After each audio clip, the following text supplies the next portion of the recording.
Hello, hello, hello, hello. Hello, Salut, salut tout le monde. Comment allez-vous? Comment ça va l'équipe? Ça va? Très bien, et vous? Ça comment va, ça ça va le va. préféré? Comment ça va le préféré? Plein d'énergie, on est béni, on est béni. On est béni, ça va, on va pas se plaindre. Top, Bah, top, t'es top. préféré de toute façon, donc c'est sûr. Quand on fait les choses Al- bien, on est pas le préféré. Mais quand on fait les choses mal, vous allez bien les gars? Ouais, très bien. Donc là, on est là pour un nouveau volet. Je suis avec mes partenaires. L'homme qui Yes. s'appelle Roméo l'ambitieux. Yo, bonsoir à tout le monde. Romuald l'ambitieux, en direct de la maison cette fois-ci. Nickel. Avec Philippe pour la culture.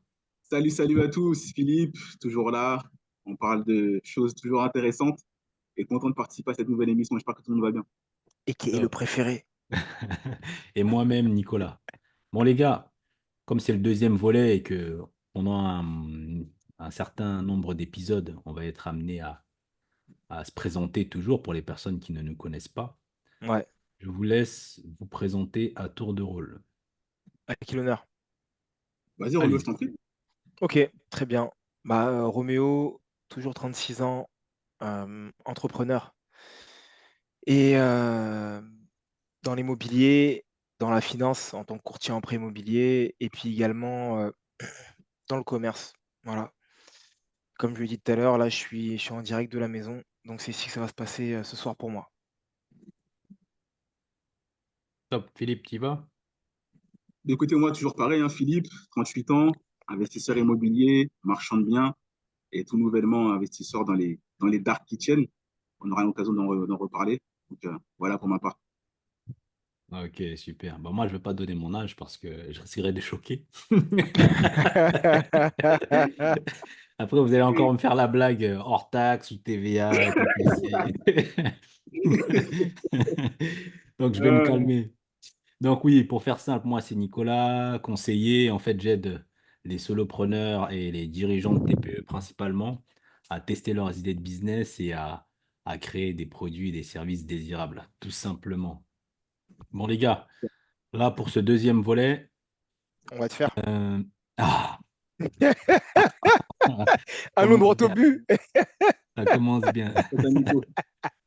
On l'avait dit qu'on allait te faire, donc on va te faire. C'est Ouais, ok. Bah écoutez, qu'est-ce que j'ai dans mon chapeau? c'est quoi le thème aujourd'hui qu'on va aborder, Nico? De quoi tu veux nous parler? Un truc que, Sur quoi on va débattre? euh, en fait, il y a deux trucs dont j'aimerais vous parler. Il y a, il y a le fait d'abord, en tant qu'entrepreneur, d'aimer les gens. Ok. Et deuxièmement, la posture entrepreneuriale, surtout lorsqu'on switch de la phase salarié à la phase entrepreneur, tout simplement. Et donc, pour commencer, j'aimerais commencer par le deuxième point que je viens de citer. Ok. Vous êtes chaud? Définis-nous. Ouais, vas-y, définis-nous un petit peu la phase En fait, entrepreneuriale. pour amorcer le truc, je vais partir sur un petit bout de phrase que j'ai écrit sur le sujet. Euh, et ensuite, on va débattre là-dessus. Chacun va apporter sa vision sur le sujet, en fait. Tu vois. Parce que oui, effectivement, oui, je suis quelqu'un qui écrit. Et j'écris sur tout un tas de sujets, et notamment l'entrepreneuriat aussi, mes expériences avec les personnes que je conseille. Donc, ce que j'ai écrit, c'est qu'en étant salarié, on peut avoir tendance à effacer sa personnalité et en tant qu'entrepreneur, il faut la révéler, pardon.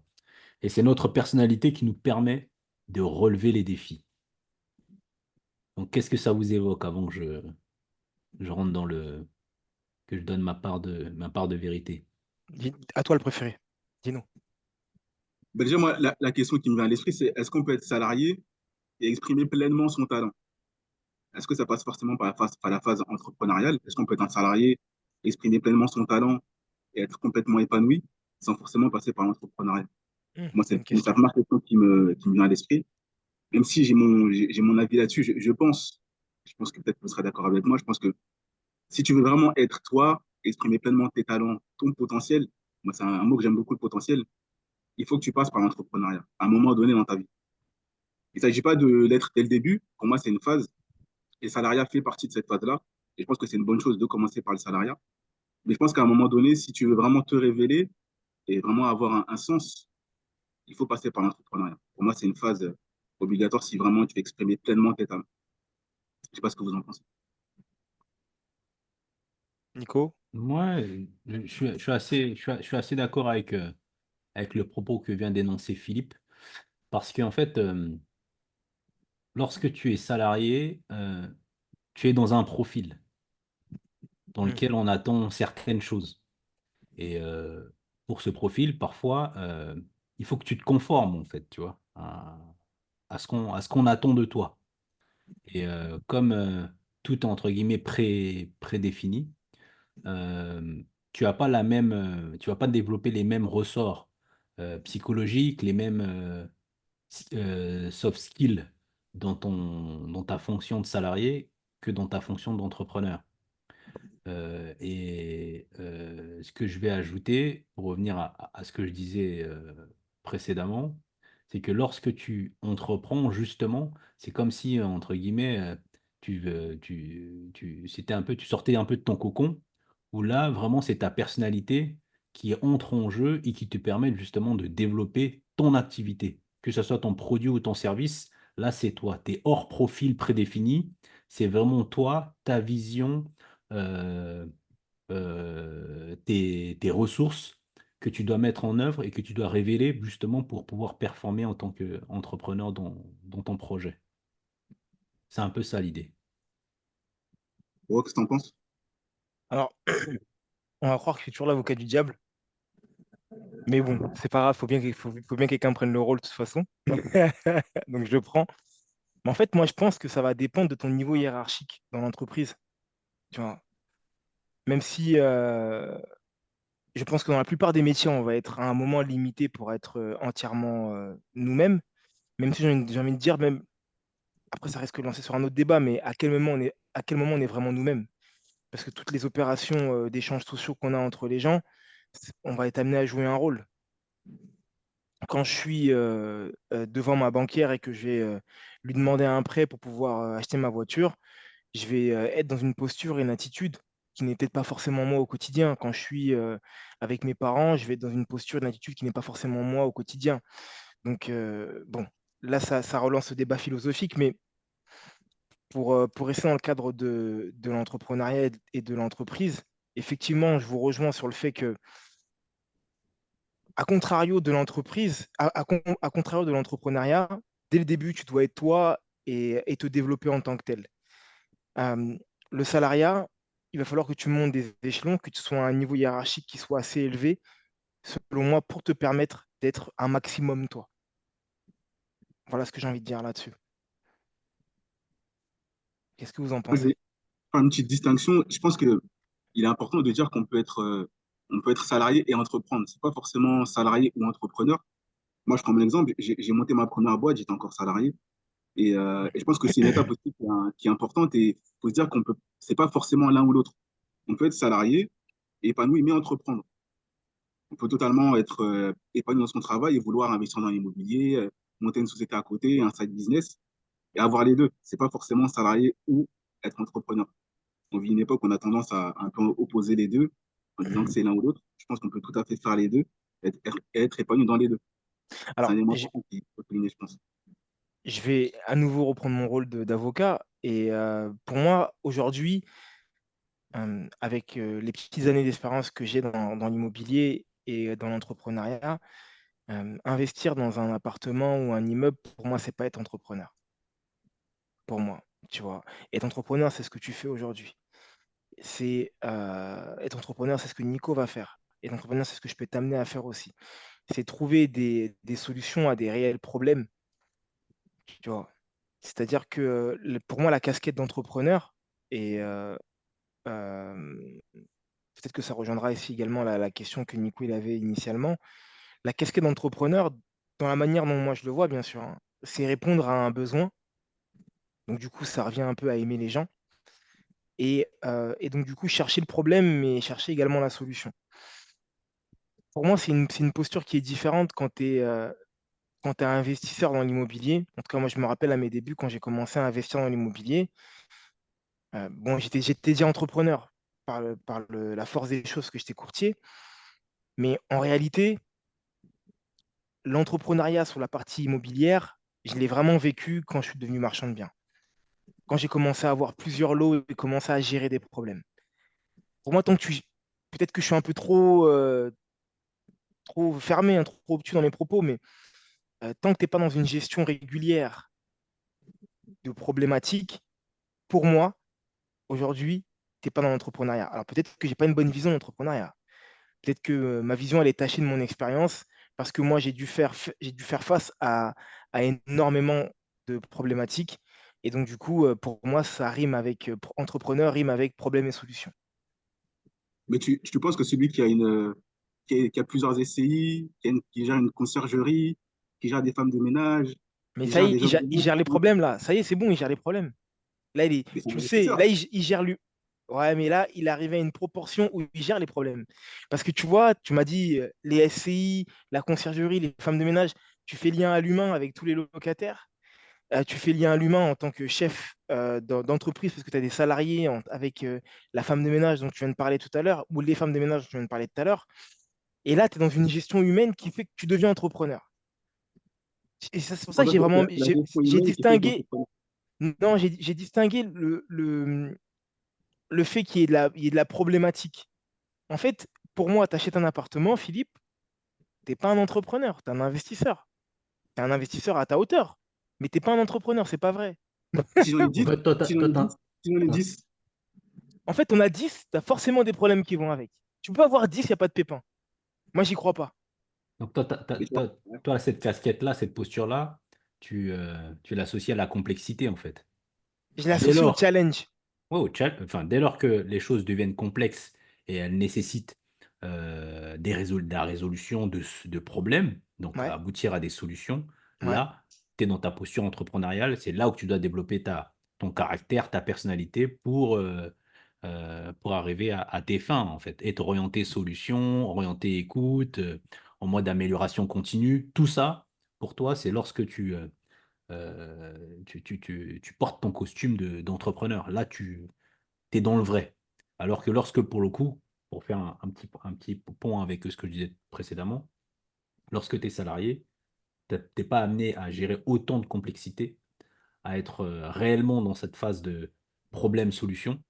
Et donc, pour le coup, là, tu n'as pas spécialement besoin de mettre ton armure, alors que lorsque tu es vraiment dans une complexité et résolution de problèmes, c'est là où tu es en mode posture entrepreneuriale. Ouais. Et oui, c'est ça. Et du coup, ça permet justement, tes propos permettent d'imager ce que j'ai dit tout à l'heure. Ça va dépendre de ton niveau hiérarchique. J'ai été amené à accompagner un client qui travaillait pour une boîte de médicaments, un peu façon comme de l'Iprane, etc. C'était le responsable Europe. Alors, c'était un salarié, mais c'était le responsable Europe. Il y avait le salaire qui allait avec. Il gagnait extrêmement bien sa vie. Mais il devait gérer un bon nombre de problèmes. Et là, alors, je ne sais pas il se révèle en tant au niveau de sa personnalité, je ne sais pas. Mais en tout cas, pour moi, il était forcément obligé d'avoir une posture entrepreneuriale. Parce qu'il devait t'amener à gérer des choses au quotidien qui relèvent plus que du salarié lambda, en fait. Donc, pour moi, la notion du niveau hiérarchique, elle est importante. D'accord. Ouais, donc, ouais, non, toi, tu es vraiment dans un axe entrepreneur, c'est résolution de problèmes, orienté solution, et c'est vraiment ça, À mes yeux, ouais. c'est ça à tes yeux. Ouais. Comment tu vois les choses, toi, Philippe? Pareil? non, moi je pense différemment. Je pense à partir du moment où tu réponds à un problème, pour moi, tu es dans l'entrepreneuriat en fait. Je prends l'exemple tout bête, un pasteur, un Hmm. entrepreneur. C'est un entrepreneur, le pasteur. Il n'a pas de société, il gère les problèmes que le dimanche ou un autre jour dans la semaine, c'est un entrepreneur. C'est un entrepreneur. Il gère son entreprise comme n'importe qui gérait sa société. Donc je pense que le statut, enfin, le terme entrepreneur, pour moi, c'est pas lié forcément à une hiérarchie ou ce genre de choses-là, mais vraiment, tu résous un problème à petite ou grande échelle, avec ou sans complexité, d'ailleurs, tu es un entrepreneur, en fait.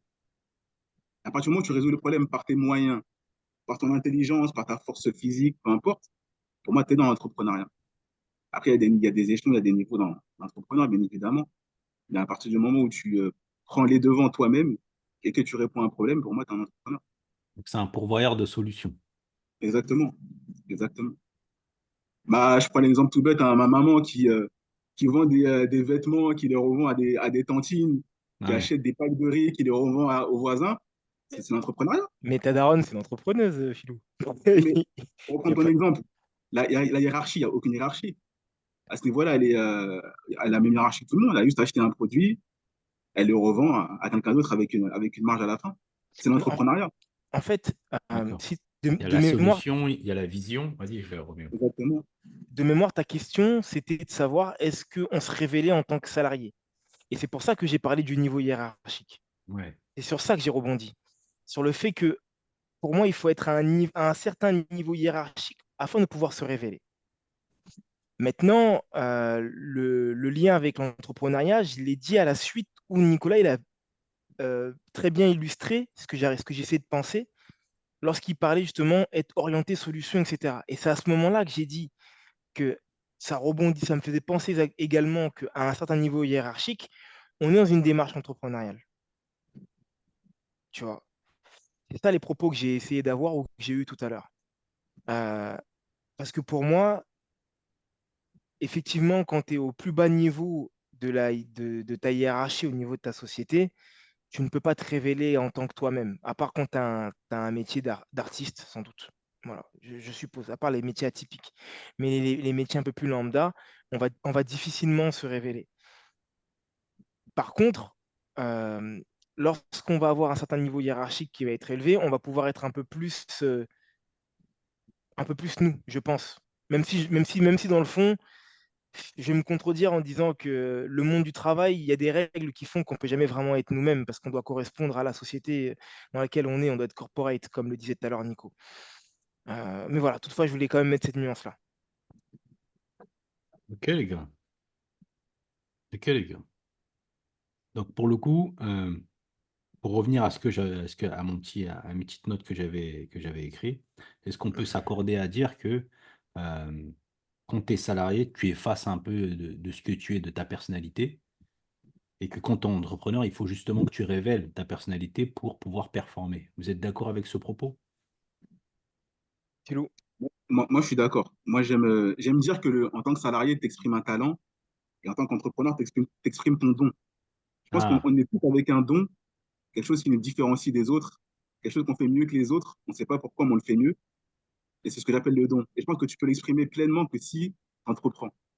Après, tu d'accord. peux avoir un talent, tu peux, je sais pas, avoir une bonne diction, tu peux savoir chanter, tu peux savoir, je sais pas, tu as une bonne condition physique, tu exprimes ton talent dans ton salariat.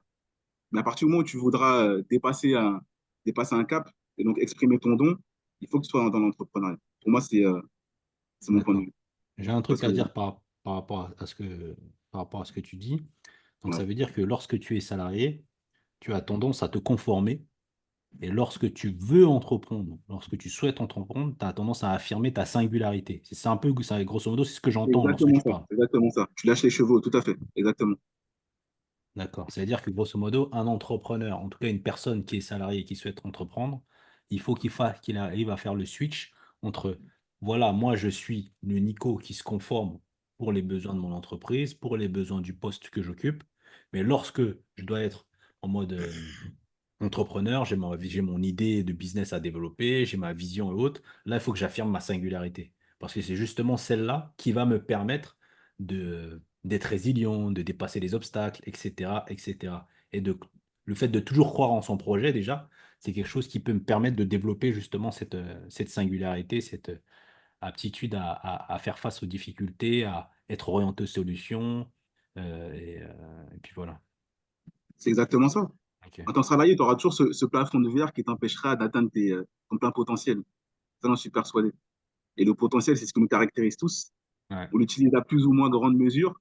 Mais si tu veux vraiment exprimer ton plein potentiel à 100%, il faut que tu passes par l'entrepreneuriat. Sans plafond de verre, sans hiérarchie au-dessus de toi, sans quoi que ce soit. Et que comme ça, tu peux exprimer ton talent selon moi.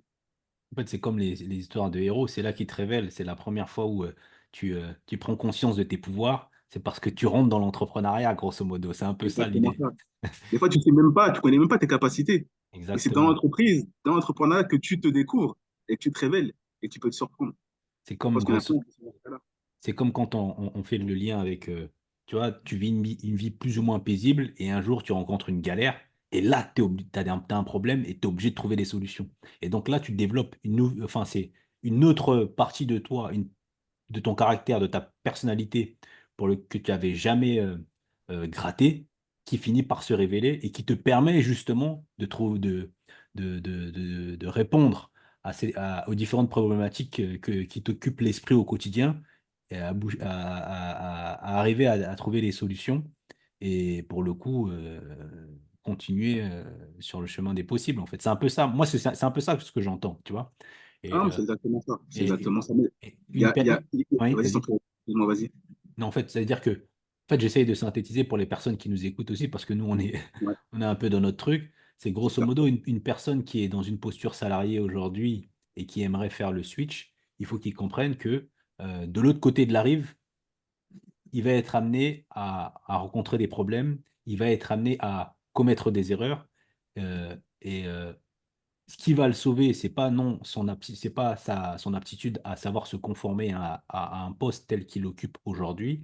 C'est plus du ressort de ce qui est à l'intérieur de lui, sa vision, sa capacité à s'autodiscipliner, sa capacité à être rigoureux dans le travail, sa capacité à y croire, combien même parfois c'est difficile, et à jamais rien lâcher en fait. Et grosso modo, là, c'est ta singularité, c'est ta capacité à dépasser tout ça qui va justement t'aider à trouver les solutions. Ah non, je valide 100% ce que tu dis. Moi, il y a une phrase que j'aime bien dire à Roméo. C'est la phrase qui dit, je ne savais pas que j'étais moi. Ouais, Je ne savais pas que j'étais moi. En ouais, fait, je trouve que c'est dans les problèmes que tu te révèles. C'est dans la difficulté que tu t'apprends, que ouais, tu apprends à te connaître. Et je pense que c'est important de le savoir. C'est dans la difficulté qu'on se révèle. Et ouais, lorsque tu es dans ton salariat, tu es dans une sorte de confort et c'est très compliqué justement de sortir de cette zone de confort si t'entreprends pas et que tu passes pas du côté dans l'entrepreneuriat.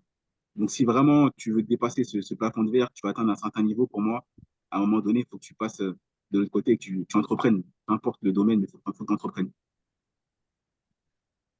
mm, Oh, qu'est-ce que t'en penses? Entends-moi.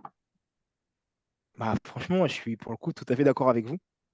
Là, j'ai écouté patiemment ce que vous disiez et je vous rejoins entièrement parce que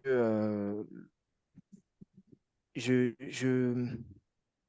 je comprends un peu mieux les propos de certains entrepreneurs qu'on peut voir dans des podcasts qui sont très connus, qui ont déjà la réussite sociale qui suit leurs propos, où ils disent, ils se sont révélés, ils ont appris à savoir qui ils étaient et qu'ils sont devenus entrepreneurs en fait. Parce que tu fais face, c'est déjà dit et redit, mais voilà, on va le rajouter encore à la liste.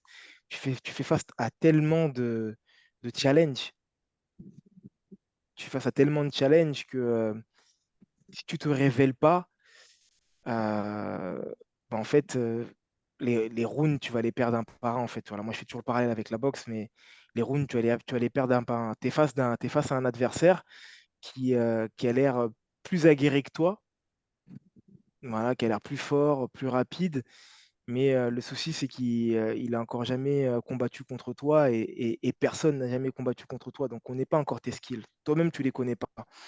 Donc il faut se faire confiance, quoi. Même dès que tu reçois des coups, il faut être capable de se dire: «OK, j'ai reçu un coup, mais je vais pouvoir en remettre un autre.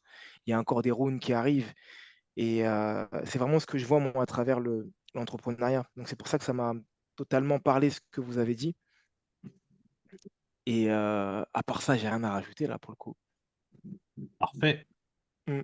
Je suis d'accord avec vous, parfait.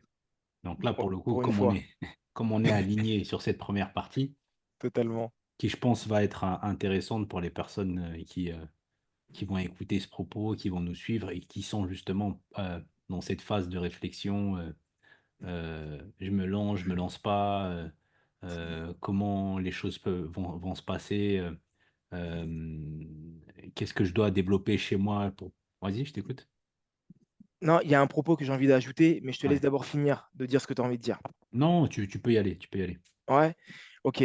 Hem la partie qui est importante sur l'entrepreneuriat, c'est ce qui va faire vendre ton produit ou ton service. Justement, ça va être le fait de te révéler.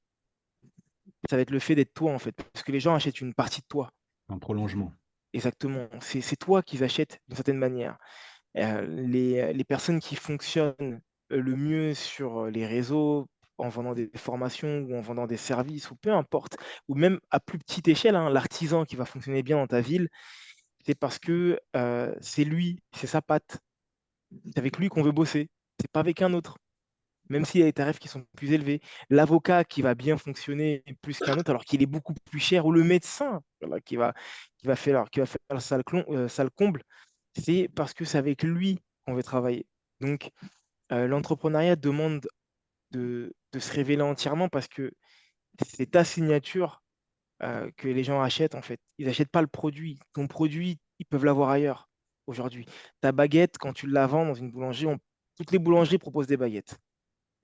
Mais il peut y avoir deux boulangeries qui peuvent être côte à côte, c'est pas pour autant qu'elles vont fermer. Pour la simple et bonne raison qu'elles ne proposent pas la baguette ni leur pâtisserie de la même manière. Et c'est cette touche de personnalité-là qui fait la prospérité des entreprises, en fait. Il y a combien de marques de paires de baskets, il y a combien de marques de paires de voitures et de lunettes et d'ordinateurs, etc.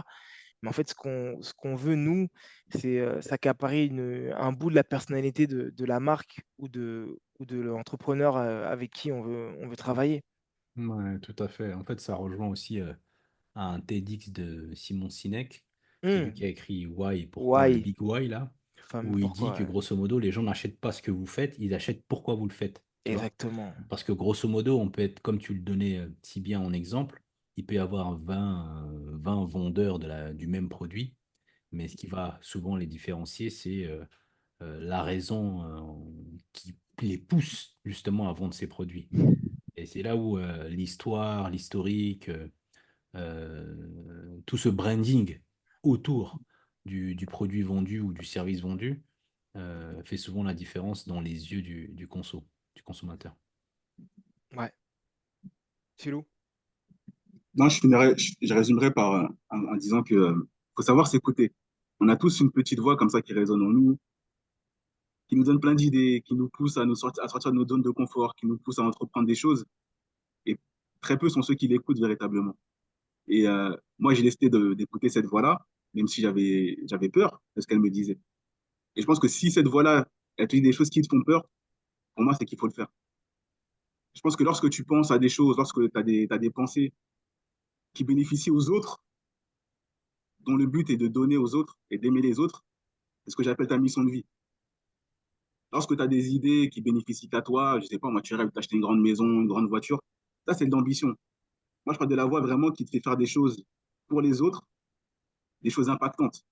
Et c'est cette voix-là qu'il faut écouter. Donc, si cette voix-là te dit d'entreprendre dans telle et telle chose, écoute-la. Tu es fait pour ça. Tu es fait pour cette mission. Voilà, tout simplement.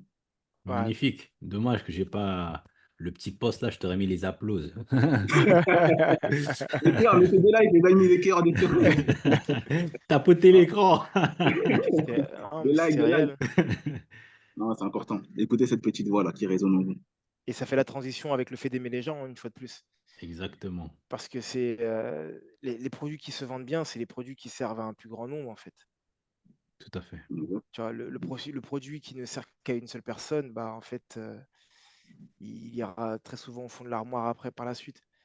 Ce que j'essaie de dire des fois à mes petits frères aussi, c'est que tant que tu vois la chose en disant je veux me faire de l'argent, bah, en fait, l'argent, c'est un peu comme un chat. C'est plus tu le cours après, plus il te fuit, en fait. Tu vois, il faut plutôt se demander qu'est-ce que je peux apporter aux autres pour qu'ils me rémunèrent. C'est à partir de ce moment-là, quand tu as cette démarche-là, le fait d'avoir ce regard-là qui soit différent, que tu commences à justifier même tes honoraires. Moi, je parlais pour moi, mon expérience personnelle, quand je suis arrivé en tant que courtier. euh, Au début, nos honoraires ils étaient libres, mais on nous invitait fortement à être au minimum à 1 500 euros. Ouais, mais bon, après, il faut pouvoir le vendre, le truc, parce que le courtage, moi, j'ai eu la chance d'être formé avec des mecs qui en ont fait pendant 20 ans.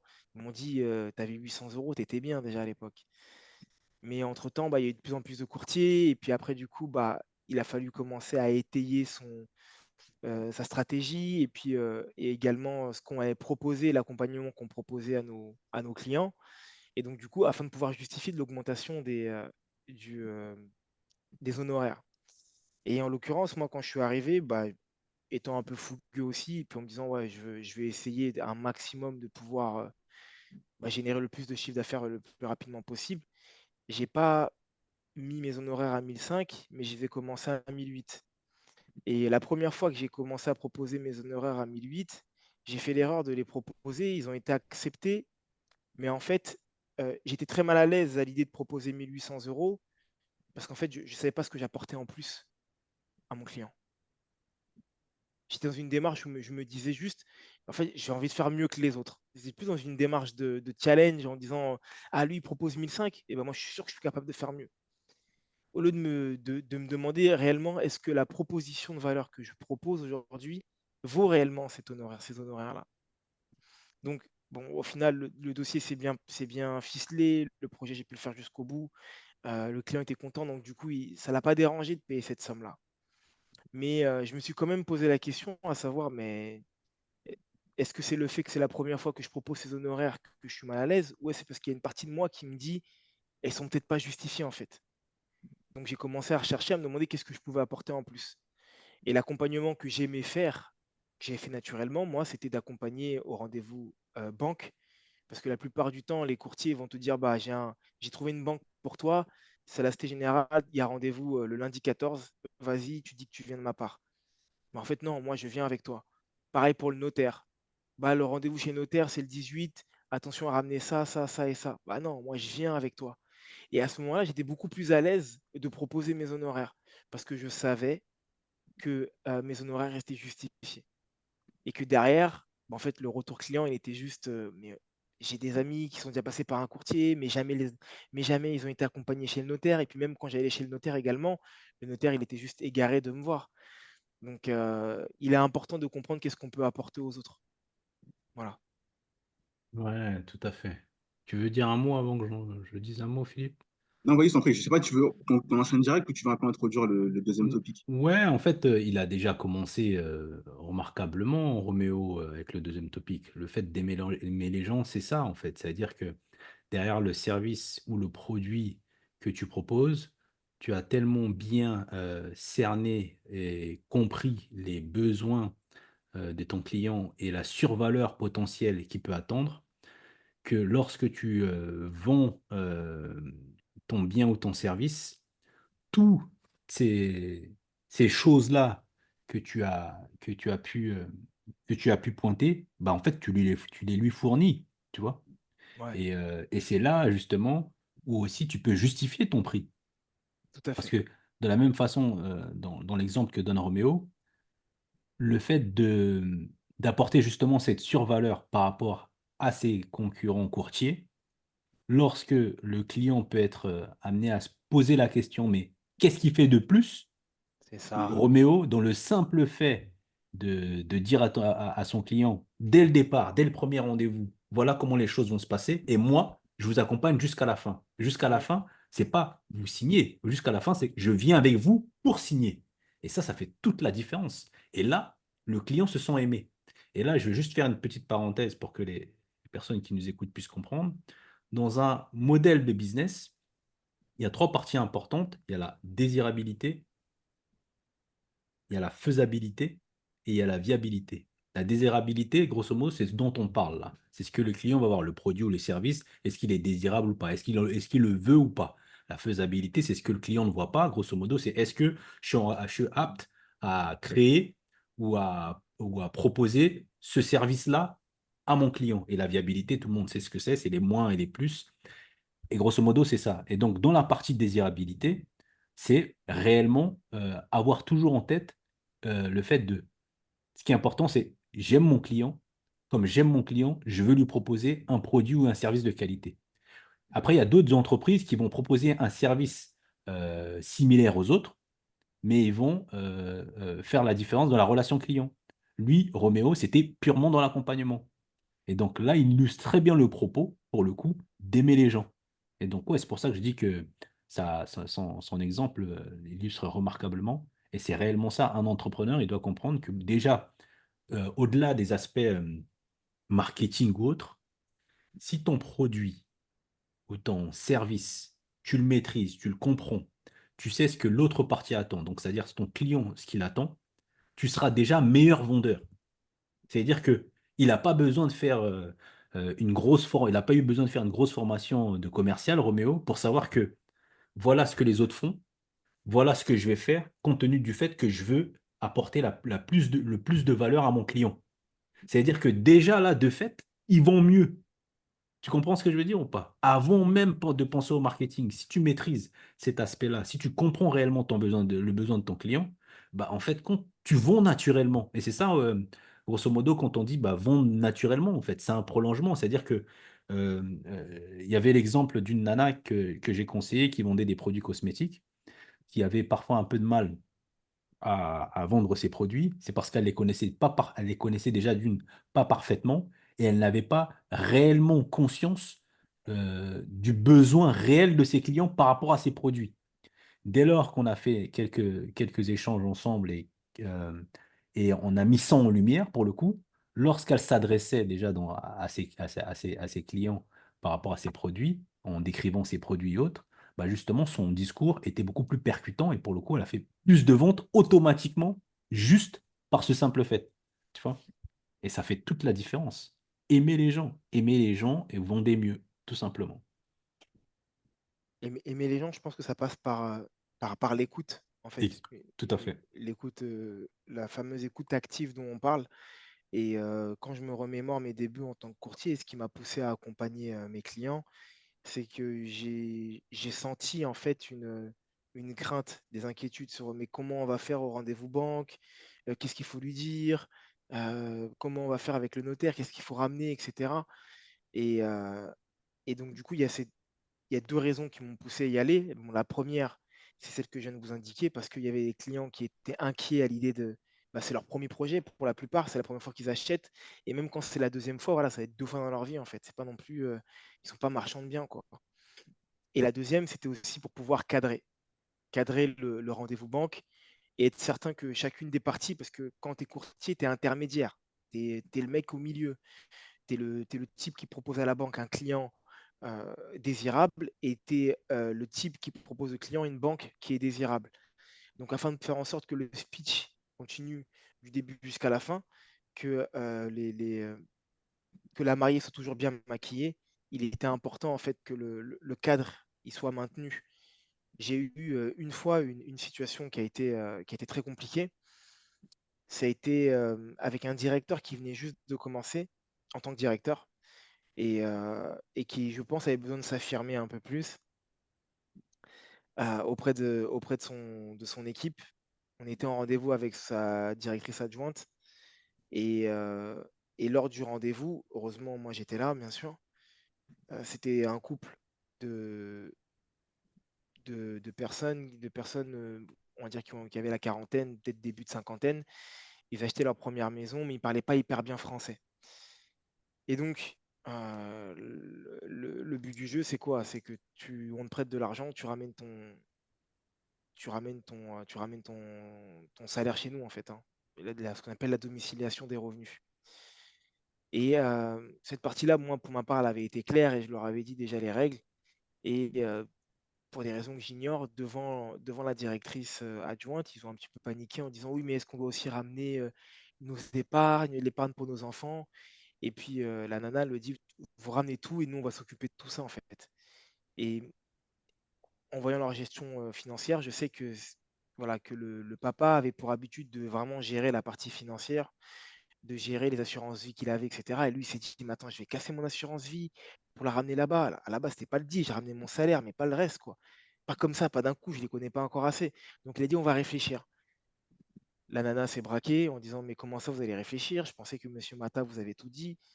Bah, moi, heureusement, je suis là, donc je leur dis, bah, c'est l'échange qu'on a eu, hein. Elle appelle le directeur, il arrive, il dit, écoutez, c'est simple, c'est soit ça, soit on arrête le projet maintenant. Et là, j'avoue, j'étais un peu déconcerté. Les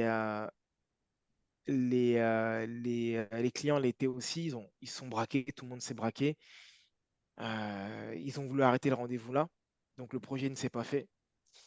Et en plus de ça, j'ai perdu un partenaire parce que ces clients-là m'avaient été recommandés par un partenaire. Et bon, j'ai arrêté de bosser avec avec l'agence en question.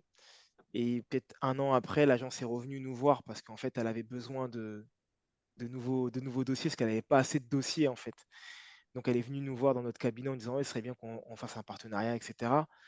Moi, c'était à ce moment-là ma meilleure année, donc on m'a mis en avant en me disant: «Oh, ben voilà, Romeo, il fait une très bonne année, il pourrait peut-être rebosser avec vous, et cetera». Et puis lui, il m'a dit: «Bah oui, d'ailleurs, c'est vrai, Roméo, vous ne nous envoyez plus de dossiers, et cetera». J'ai dit: «En fait, après la dernière, folie que vous m'avez faite, moi, j'ai plus envie de bosser avec vous». Donc lui, il a pas du tout été dans une démarche de se dire, quel est l'intérêt de mon partenaire? À ce moment-là, il a été dans une situation où on était dans de l'ego, en fait. Pour moi, c'est vraiment que de l'ego parce que c'est des choses qui auraient pu se résoudre, beaucoup plus simplement que de se dire: «C'est soit comme ça, soit on arrête maintenant», en fait. Ouais, ce côté un petit peu, patriarcal qu'il a eu, faire le coq, ça sert jamais dans le business. Bon voilà. Ouais. Je vais juste ajouter un petit mot brièvement, juste pour connaître un peu le topic. Je pense que la clé in fine, c'est de délivrer plus. Je pense que tu aimes les gens, inconsciemment, tu vas délivrer plus. Je reprends l'exemple de Roméo lorsqu'il faisait ses prestations de courtage. Je sais que lui, il accompagnait ses clients à la banque, au notaire, en visite immobilière. Ça lui arrivait de les conseiller même dans leur couple. Donc, il délivrait beaucoup plus Ouais, que c'est n'importe vrai. quel autre courtier pouvait faire. Et je pense que c'est là-dessus qu'il a fait la différence, c'est sur l'humain, sur le fait de délivrer plus. Comme ça s'est fait parce qu'il aime naturellement les gens. Il aime l'interaction, il aime aider, il aime transmettre.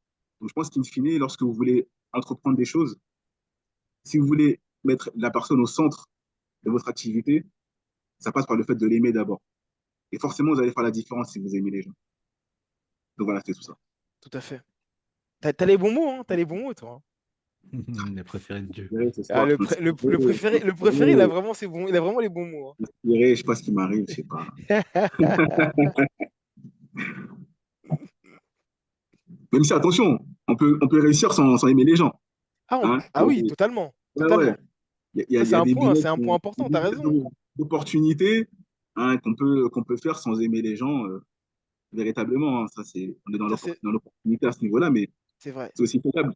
Mais je pense que si on veut vraiment être grand et pas juste être bon, il faut faire quelque Mmh. chose où on a pour but d'aider, mais surtout parce qu'on aime les gens.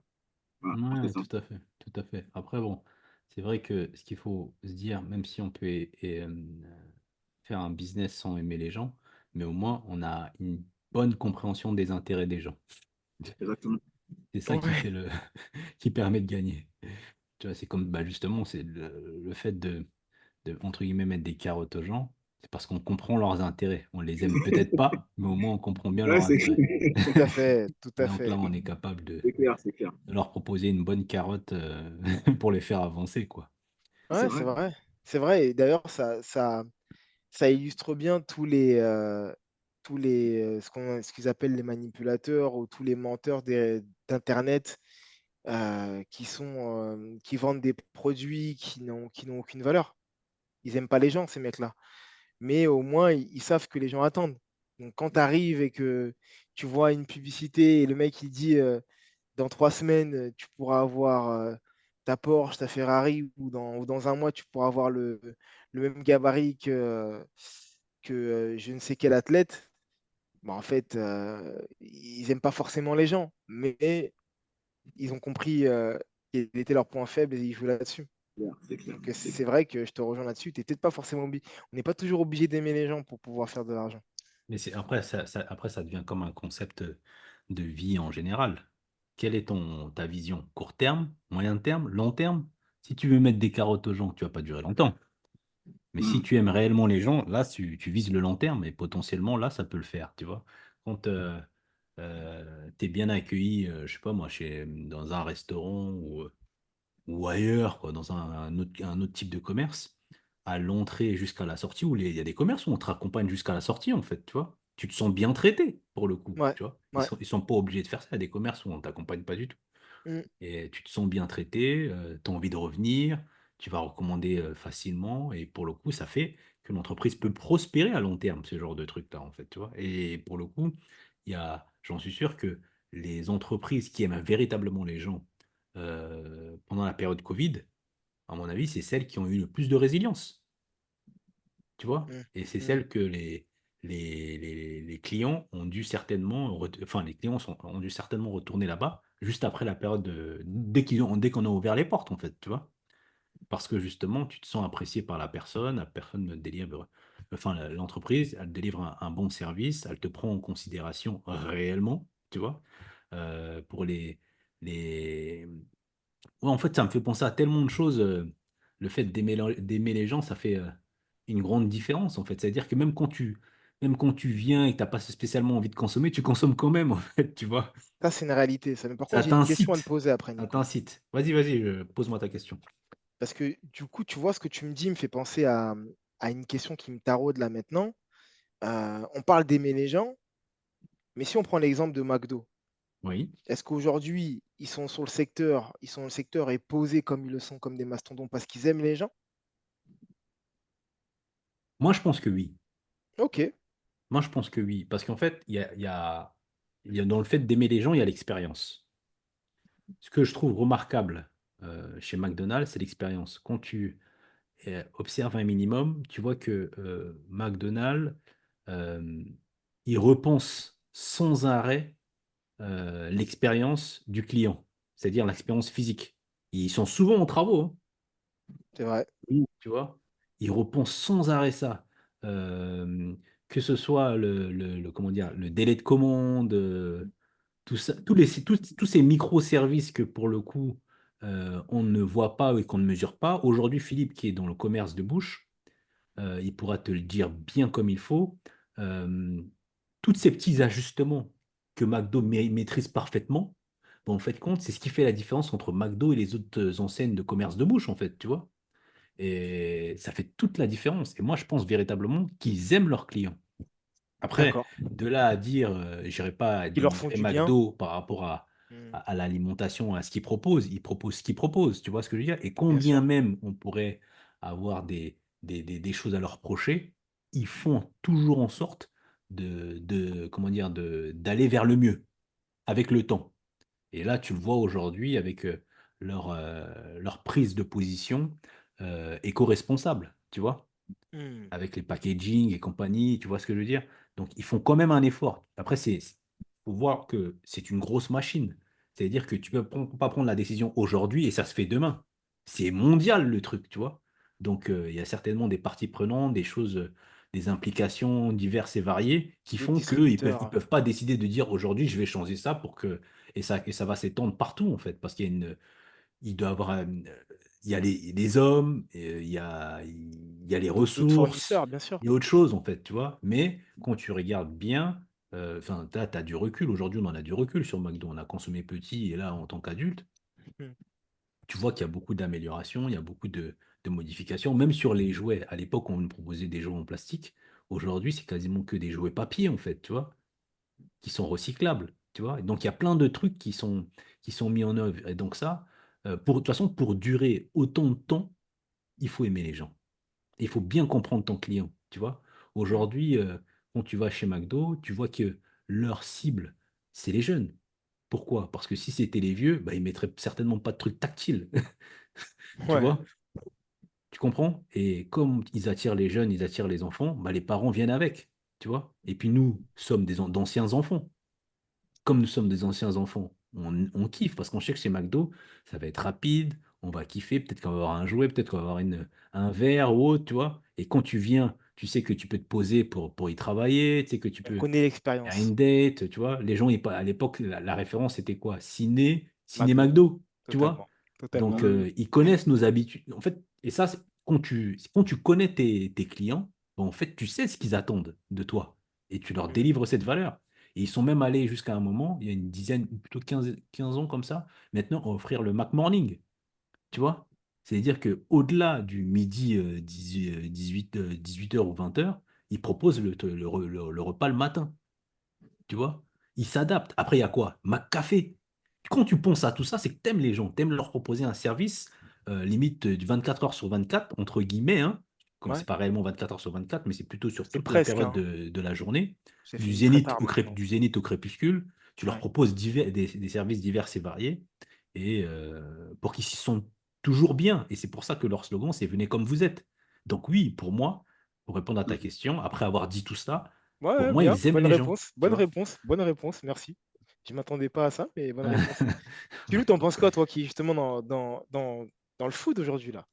T'en penses quoi? Ouais, je vais rebondir sur ce qu'a dit Nico, il a dit beaucoup de choses pertinentes. Hmm. McDo, il y a deux choses qui me viennent à l'esprit. C'est que d'une part, alors je ne sais pas s'ils aiment les gens, mais en tout cas, ils font tout pour que les gens se sentent aimés. Et Ah, ça, je me dis, c'est une bonne Ah! nuance, c'est une très bonne Eh, nuance. il a les beaux mots ce soir, le préféré, là. ah, mais il y a une important, c'est que McDo, ils sont beaucoup dans l'innovation. Et si vous regardez bien, c'est après, ils sont souvent copiés.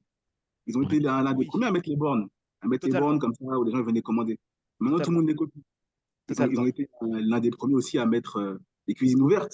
Maintenant, on totalement. voit comment se fabriquent les burgers. Ça, c'est des éléments importants qui font que le client se sent à l'aise, se sent rassuré parce qu'il voit la fabrication des burgers, c'est beaucoup plus fluide, le service il est beaucoup plus rapide. Donc, tu te sens aimé, tu te sens à l'aise dans un restaurant. Parce qu'in fine, je Hmm. pense que leur problématique, c'est de chiffrer, c'est faire de l'argent. Eh oui, Mais in fine, ils arrivent à te faire sentir comme quoi tu es aimé. Et je pense tu que es aimé. c'est un élément important. Ils arrivent Mhm. à te faire avoir ce sentiment-là. Et Mais puis, il y a un autre élément, c'est que McDo, il nous attrape des petits. C'est des petits qui nous attrapent. Parce que, sans faire de la pub aux autres, McDo, c'est pas les meilleurs burgers. Alors, je ne vais pas faire les polémiques contre Quick, Burger King, etc. Mais c'est pas les meilleurs burgers qu'ils ont par rapport à leurs concurrents. Par Non. contre, des petits, où on veut aller, c'est au McDo. On ne veut pas aller au Burger King, on ne veut pas aller au Quick, on ne veut pas aller au KFC. On va aller au Hmm. McDo. Hmm. Et donc, en grandissant, ça reste dans notre imaginaire. Et donc, inconsciemment, la première idée qui nous vient lorsqu'on veut manger un burger, c'est McDo. Parce que des petits nous ont attrapés avec l'idée que le meilleur burger, c'était McDo. De par plusieurs choses, l'expérience, de par les Hmm. jouets, Mhm. de par les toboggans, les activités que tu peux faire, de par Donald, de par plein de choses. Ils arrivent à te faire sentir bien. Et je Les pense que c'est leur force. anniversaires. Les anniversaires que tu peux faire chez eux, exactement. Hmm. Et c'est des C'est vrai, précurseurs dans beaucoup de choses. Ils sont c'est en vrai, innovation, c'est c'est super vrai, important. c'est vrai. Je crois qu'ils se Et le, différencient là-dessus. et le goût de la frite, il est partout pareil. Partout où tu iras McDo sur Terre, tu auras le même goût de la frite et le même goût du Big Mac. Ah ouais, non, T'es ils sont en certain, avance. t'es certain du produit que tu vas prendre, en fait. Zéro surprise, exactement. Et ce qui fait peur et Nicolas, après, je te laisse rebondir parce que tu avais un mhm, truc à dire. tout à fait. Ce qui fait peur à un client, que ça soit dans le monde de la food, encore plus dans le monde de la food, je pense. Et encore, que je pense que ça peut se discuter, mais vous me direz votre avis. Que ce soit dans le monde de la food ou dans n'importe quel autre service, dans la formation ou dans l'accompagnement, par exemple, c'est la peur du résultat. C'est-à-dire que je vais payer pour ça, mais est-ce que je suis certain que je vais avoir le résultat pour lequel je paie? C'est pour ça que quand on va vendre, là je parle pour les personnes qui vendent de la formation, on va vendre de la formation, qu'est-ce que les gens ils vendent? Aujourd'hui, c'est beaucoup plus simple. Ils vendent un style de vie. Donc, ils vont se dire, voilà, j'ai un lifestyle qui est comme si, je vis dans telle maison, j'ai telle voiture, mon quotidien, il est tel et tel, parce que j'ai suivi ma formation. Même si les choses aujourd'hui tendent à dire que les mecs vivent plus de la formation que, que du contenu de la formation en elle-même. Mais bon, ça, c'est un autre débat. Euh, ou sinon, qu'est-ce qu'ils vont vous vendre? Ils vont vous vendre les retours clients. C'est les retours clients et c'est pour ça qu'aujourd'hui, les avis Google sont si importants. C'est parce que c'est les retours clients qui permettent de dire, OK, ou bien les avis qu'on voit sur Amazon. Ce qui fait que la force d'Amazon, c'est la même chose.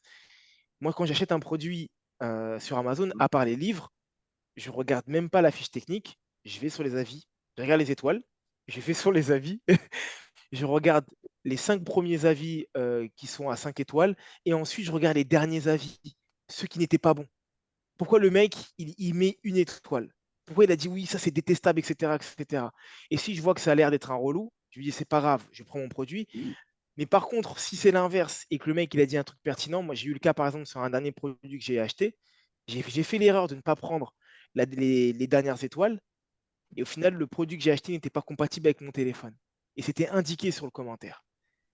Donc en fait, ce qu'on attend en tant que client, c'est d'être certain que la chose qu'on va payer va correspondre à l'expérience qu'on va avoir. Et je m'arrête là-dessus.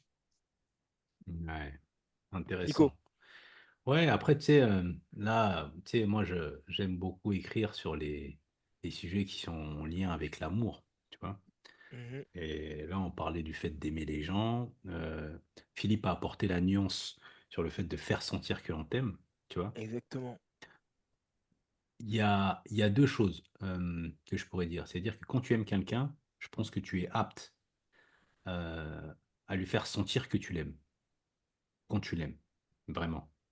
Maintenant, tu peux aussi lui faire sentir que tu l'aimes quand tu as un objectif derrière. Et c'est là où on va parler de pervers narcissique ou autre.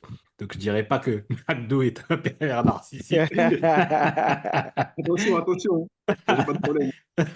Moi non plus. Mais grosso modo, c'est un peu ça. Et j'ai beaucoup apprécié l'apport de Philippe lorsqu'il il a mis en lumière le fait de te faire sentir que tu l'aimes. Hmm, Parce que parce que c'est réellement le prolongement. C'est-à-dire que aimer les gens au point qu'ils sentent que tu les aimes. C'est ça, en fait. En fait, c'est-à-dire que là, pour le coup, on avait un début de phrase et il a apporté la suite, Philippe. totalement. Aimer les gens Bravo le au préféré. point qu'ils sentent réellement que tu les aimes, tu vois, pour justement proposer un produit ou un service désirable, tu vois. Et ça donne envie de aller comprendre quelles sont leurs habitudes. Ils aiment quoi? Le petit déjeuner, manger le midi, le soir. Après le ciné, ils aiment aller se restaurer, tu vois. De temps en temps, entre, je sais pas moi, milieu de la matinée, milieu de l'après-midi, au lieu de venir manger un repas, bah, ils vont peut-être prendre un café, tu vois. C'est tout ça, en fait, tu vois. On peut même parler de Starbucks ou autre, tu vois. Là, Hmm. on disait que sur notre podcast, on ne voulait pas forcément parler des Américains, mais on peut aussi parler du petit bar qui est à côté ou autre, tu vois. Même un bar, restaurant, tabac, bah, il va proposer aux gens qui vont regarder, enfin, ils jouent au PMU, il va leur proposer du café. Maintenant, ils peuvent se restaurer et autres, tu vois. C'est Ouais, toujours ça a ça. beaucoup évolué, les bars de PMU d'ailleurs. Toujours, Les, toujours. les nouvelles boulangeries, on se rappelle de la boulangerie de l'époque. Aujourd'hui, la boulangerie, tu peux y prendre ton casal pour le midi, tu peux y prendre ton café, t'asseoir et discuter boulot, ou même Totalement. parfois, ça fait un peu espace de coworking, tu vois. Ouais, Et ils sont dans le réel et on le voit au quotidien, en fait, tu vois. C'est les entrepreneurs qui sont à côté. Et donc, les gens se sont suffisamment aimés, OK, pour avoir accès à tous ces services. Et quand on parle aujourd'hui d'innovation, l'innovation, aujourd'hui, elle se fait là. C'est plus trop sur le business. Les business, maintenant, on sait comment ils sont tournés. Une boulangerie, ça reste une boulangerie, tu vois. Mais l'innovation va être sur tous ces petits apports-là. Par exemple, quand on parle de kebab, un écran télé. Maintenant, tu peux regarder un match de Ligue des Champions dans un kebab. totalement. À l'époque, tu venais juste prendre ton kebab et tu rentrais vite pour aller regarder ton match de Ligue des Champions. Alors que maintenant, tu peux aller regarder ton match de Ligue des Champions là-bas. Tu vois? Il y en a qui installent des billards, tu vois? Parce qu'ils savent qu'il y a des collégiens qui vont venir manger ou après manger ou avant manger, bah, on va jouer au billard rapidement, en fait. Et l'innovation, elle est là. Donc tu parles de L'innovation, l'expérience en fait. ouais, C'est lié à l'expérience. c'est lié Plus, plus vraiment lié au produit. après, il y a le produit aussi, parce que les saveurs, tu vois, avant c'était purement grec, maintenant c'est les chicken. Tu vois ce que je veux dire Hmm, ou pas? En hmm. fait, tout ça fait partie de l'innovation, en fait. Et on arrive à l'innovation parce qu'on aime les gens et on veut leur faire sentir qu'on les aime. Tu vois? C'est ce qu'a apporté Philippe. Et donc, je pense qu'un entrepreneur aujourd'hui aguerri ou néo-entrepreneur, il doit comprendre que pour rendre son service ou son produit désirable, il faut qu'il aime les gens pour être en capacité de les faire ressentir cet amour, tu vois?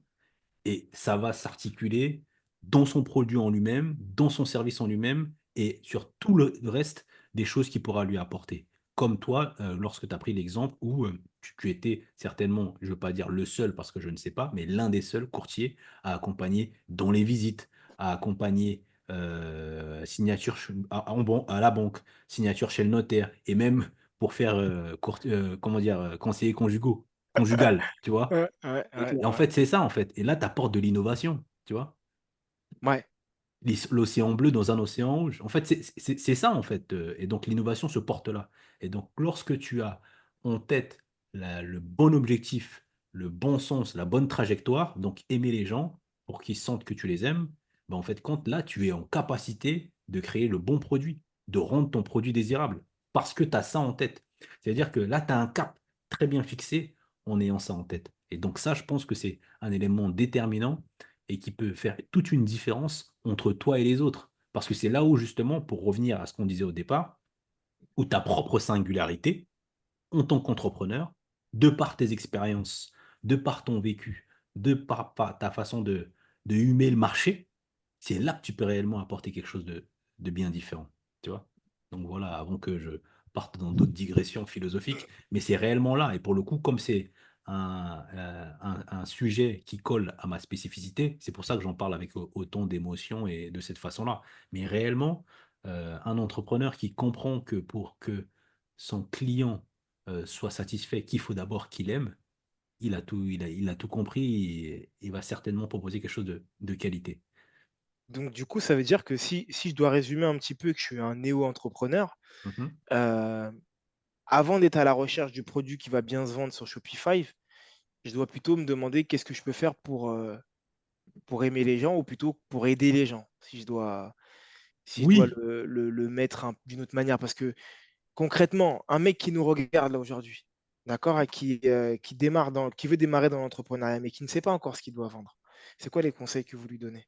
bah déjà avant ça, enfin, parce que tu as parlé de quelque chose avant de me poser la dernière question là, c'est-à-dire que si moi je reviens dans l'exemple avant où je te parlais de la personne que j'ai conseillée qui était dans le domaine des cosmétiques, Ouais. c'est-à-dire que en comprenant que qu'elle doit aimer les gens, ça veut dire que déjà, sur son produit actuel, elle doit voir qu'est-ce qui ne va pas sur son produit actuel. Qu'est-ce qui est peut-être un frein à sa désirabilité?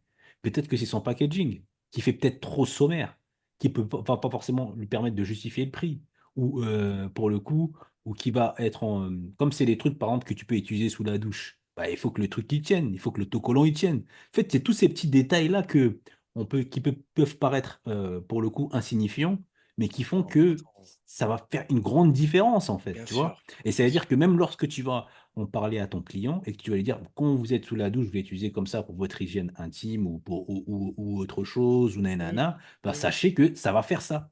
Et quand la personne, le client reçoit cette information, ah, on comprend que là, il y a de la valeur dans ce que tu proposes. Il y a, tu te sens réellement aimé, tu sens que la personne a compris ce dont j'avais besoin et quelles pouvaient être mes préoccupations autres que le produit en lui-même. Tu vois ce que je veux dire ou pas? Tu me suis? Bah, en fait, je te suis, mais j'ai un autre truc qui me vient en Vas-y. tête, mais Garde-le ou je le note-le, garde. Non, tu je le vois? garde. Ouais, je vais le garder. Et Je vais le garder sur ce que tu as dit là. en fait compte, pour répondre à ta question ou le néo-entrepreneur, en fait, il y a souvent une erreur qui est faite par les néo-entrepreneurs, c'est qu'ils pensent qu'ils doivent créer quelque chose qui n'existe pas pour arriver sur un marché, Bah, en tu fait, vois? c'était les propos que j'allais évoquer Ah, justement. voilà. Et donc en fait, le truc, c'est que vous pouvez L'exemple prendre un d'Apple. tout à fait. Je te laisse finir. Vas-y, vas-y, Ouais, vas-y, je t'en prie. grosso modo, l'idée, c'est prenez un produit existant pour lequel vous avez à minima une petite familiarité ou dans votre environnement proche une petite familiarité. Essayez de voir de façon avec un œil avisé euh, qu'est-ce qui est important. Toujours avec l'idée de aimer les gens. Et c'est là que vous allez pouvoir peut-être apporter comment dire, une histoire racontée de façon différente qui va vous permettre justement d'exister sur ce marché, en fait, tu vois? C'est-à-dire que si moi, demain, je décide de vendre, je sais pas moi, des brosses à dents électriques, je dois comprendre déjà, le marché dans lequel je suis, quels sont les produits proposés et qu'est-ce que moi je peux apporter de plus ou même dans la narration, dans le ceci, dans le cela, pour que mon client puisse être attiré par ce que j'ai à proposer, en fait, tu vois? Mais ça, si tu le fais seul si et seulement si tu écoutes tes clients, tu les comprends. Mais pour pouvoir les écouter et les comprendre, il faut à minima les aimer. Tu vois? Ou avoir envie, qu'ils sentent que tu les aimes, tu vois? Ouais. Et donc c'est toujours la même chose. Donc le premier point, c'est n'essayez pas forcément de révolutionner le marché. Prenez un produit existant, essayez de comprendre déjà ce que votre produit apporte, ce que les gens attendent de ce produit-là, et en fonction de ça, adaptez votre discours, tout simplement. Au départ, en fait, tu vois? Et après, le reste ne peut pas se deviner au départ, Mmh. c'est toujours en faisant qu'on finit par se rendre compte de certaines choses et potentiellement après apporter des améliorations. Voilà moi ce que je dirais. Le préféré. Dans un premier temps. Ouais, non, moi, Qu'est-ce que tu conseillerais toi pour pour un répondre à ta nouveau? question, moi, je conseillerais de, alors, au-delà du produit, bien évidemment, qui est important et du résultat, je conseillerais de se concentrer sur l'expérience client. Pour moi, c'est la clé. C'est ce qui fera que le client va te recommander, va revenir et te mettra des bons avis pour revenir à ton exemple de tout à l'heure. Moi, D'accord. je prends mon exemple dans la restauration, par exemple. Je sais que donc moi, je fais dans les dark kitchen, hein, je fais du service en livraison pour les plats. Il y a un élément sur lequel je me différencie, je pense, de mes concurrents, que je fais mieux, c'est que je m'attarde à faire en sorte que le plat arrive chaud chez le client. Je sais que c'est un grand combat pour ceux qui sont dans ce domaine-là. C'est Mhm. le fait que très souvent, lorsqu'on reçoit un plat en livraison, il arrive froid. Donc moi, comment je me différencie de mes concurrents, c'est que donc, j'ai investi dans des équipements qui me permettent de maintenir un maximum les plats chauds. Pour que le client, lorsqu'il va le recevoir chez lui, il le déguste chaud, en fait, et qu'il soit marqué par l'expérience. Et donc, je me différencie comme ça de la concurrence. Je pense que mon produit, évidemment, il est bon, mais il n'est pas 100 fois supérieur aux autres. Mhm. Par contre, l'expérience client que je vais délivrer, elle va être différente aux autres. Et un autre élément aussi qui est important pour moi, c'est le marketing. On vit une ère là aujourd'hui où le marketing prend même plus de place que le produit. Dans la restauration, là, on est dans une ère où beaucoup d'influenceurs, beaucoup de personnalités vendent des plats, vendent de la nourriture. Ils ont beaucoup de succès, mais ce qui fait leur succès, c'est pas le produit, c'est le marketing. C'est leur personne, c'est eux. Ils ont fidélisé des abonnés, des followers qui les aiment. En tout cas, eux, ils leur font ressentir qu'ils les aiment et vont consommer leurs produits. Donc, je pense qu'il y a deux éléments sur lesquels il faut se concentrer pour te répondre. Un, c'est l'expérience client et le deux, c'est le marketing. Pour moi, c'est les deux éléments primordiaux si vraiment tu vas avoir du succès et que tu peux pas déroger. Et tu vois ce que dit là Philippe, c'est important parce que il y a ton produit, il y a ton client et le pont entre ton produit et le client, c'est-à-dire ton canal de distribution et ta relation client. Tu vois? Et donc là, ce qu'il dit Philippe, c'est que, OK, tu as ton produit qui doit être désirable, OK? Tu as certainement tes canaux de distribution, mais mise par-dessus tout sur ta relation client, qui passe aussi notamment par ton canal de distribution et ta relation client, qui va faire que le client va venir une fois, deux fois, trois fois, et qui va également te recommander. Et ça, Exactement. ça fait partie de la désirabilité. Qu'est-ce que t'en penses, quoi? Mais en fait, une fois de plus, là, pour le coup, vous avez largement été mes idées et les propos. Moi, j'aurais pas d'autre chose à rajouter pour un néo-entrepreneur. Vous avez parlé du marketing et je te rejoins là-dessus, même si bah, malheureusement, il a ce côté vicié ou vicieux qui fait que c'est le plus vu des fois qui n'est pas forcément le meilleur, mais qui Ouais. vend. Ça peut être dérangeant par moment. Euh, et puis l'expérience client, pour moi, c'est tout en fait. La plupart de mes business, bien sûr quand c'est possible de le faire, surtout, je me base et je mets une énergie sur l'expérience client. Si je dois illustrer mes propos, comme tu l'as dit tout à l'heure, moi sur la partie marchand de biens, donc quand je suis amené à vendre un appartement, bah, en fait, je suis en concurrence avec tous les gens qui sont dans le bon coin, en fait, hein, et qui vendent un appartement dans la même zone que moi, voire un peu plus loin, à un prix similaire, voire inférieur. Mais parce que j'aime les gens, en un, et parce que je n'aime pas avoir de problème en deux, donc il y a toujours une histoire d'amour au final, je prends l'énergie nécessaire pour faire en sorte qu'on n'ait rien à me reprocher sur la partie réglementaire. Et ensuite, bah, en fait, j'en rajoute toujours plus. Tu vois, par exemple, quand je vends mes appartements, je les vends avec un frigo, avec une cuisine déjà équipée, avec un four. Tu n'es pas obligé de faire ça. Tu vois, des fois, on me le dit, mais tu n'es pas obligé de faire ça. Je ne suis pas obligé de faire ça, je le sais. Mais je le fais pour la simple et bonne raison que quand mon client il va arriver, il va dire, OK, ce bien-là, il est différent des autres. OK, là, le mec, il a mis l'énergie, une énergie différente que les autres. Et je ne parle pas de la partie paperasse que je vais montrer en disant, bah voilà, j'ai demandé telle autorisation, cette autorisation a été acceptée, j'ai fait valider par tel expert, alors que ce n'est pas forcément nécessaire ça aussi. Mais je l'ai vu de mon expérience, les clients se sentent rassurés. Et un client qui se sent rassuré, qu'est-ce qu'il fait? Bah, en fait, il négocie très peu, voire pas du tout le prix, parce que tu vas négocier sur quoi en fait? Si déjà tout est en place et que tout est en règle, et que tu as créé le coup de cœur, parce que justement, tu as parlé d'expérience client, et moi, ce dont sur quoi je dépense une énergie folle, c'est sur l'expérience client. certaines de mes visites, ça m'est arrivé de mettre du sambon dans l'appartement avant que quand ils arrivent, parce que je veux que quand ils viennent, en fait, qu'ils se sentent à l'aise, ça sente bon, etc. C'est des détails, hein, mais j'allume le chauffage, plein de petits trucs comme ça qui font que il faut qu'ils se sentent chez eux, en fait, déjà. Il faut que le mec ou le mec qui va venir avec sa nana, voilà, il y a déjà la projection, un peu comme on peut le voir dans les voitures. Ça, on me l'avait appris quand j'avais bossé là-dedans un petit peu. Pourquoi on te fait essayer une voiture pour que tu te projettes à l'intérieur déjà? C'est pas juste que tu la regardes, etc. Non, il faut que tu viennes. Venez, monsieur, essayez là. Et quand tu l'essayes, en fait, elle est déjà un peu à toi, en fait. Parce que tu vas rentrer, tu vas te dire, non, il me la faut, c'est elle que je veux, c'est pas une autre. Et donc, cette expérience-là, en fait, qu'il faut essayer de remettre dans les différents secteurs. C'est aussi pour ça que dans l'information ou le service, on propose 30 jours satisfaits ou remboursés, des trucs comme ça.